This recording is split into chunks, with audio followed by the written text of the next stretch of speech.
What I'd like to do is remind you that if time management is all about mind management, we also need to pay attention to our internal interruptions. What kinds of interruptions do you think are internal? Go ahead and type that in the chat box. Thinking about how much work you have to do, procrastination, yes, that's a huge one. Wasting time trying to figure out what to work on next.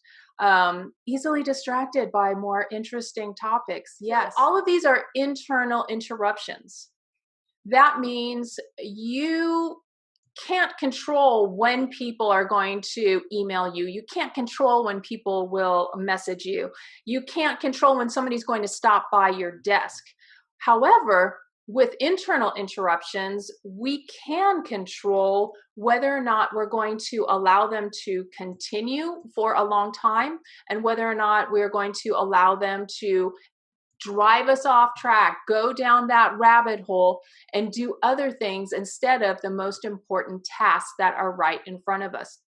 So I wanted to quickly go over two different types of internal interruptions. Another kind of internal interruption is, of course, the self-interruptions, which some of you have already mentioned about procrastination or your mind is wandering.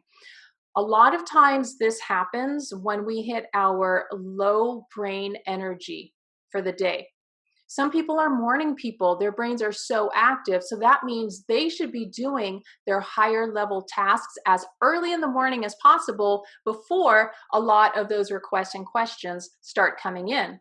However, some folks are afternoon brain types. They work better in the afternoon. So that means you need to make sure that you're blocking out some time in your afternoons for that high brain level work where you really need to concentrate.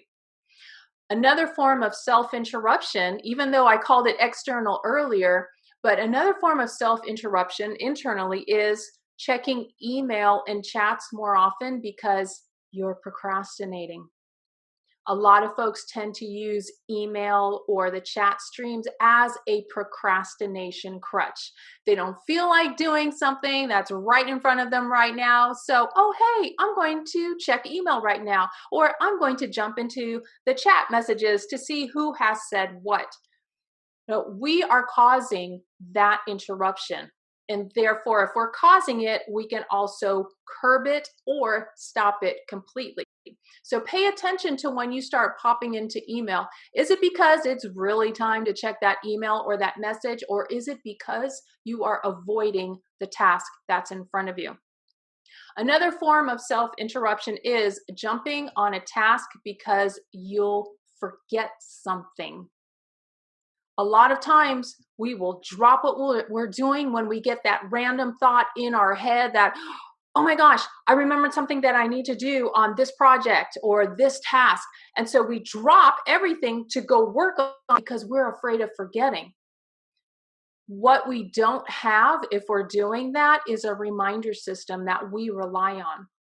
And that reminder system doesn't have to be fancy. If you do have project management software, you can pause for a few seconds to put that reminder in and then get back to what you're doing.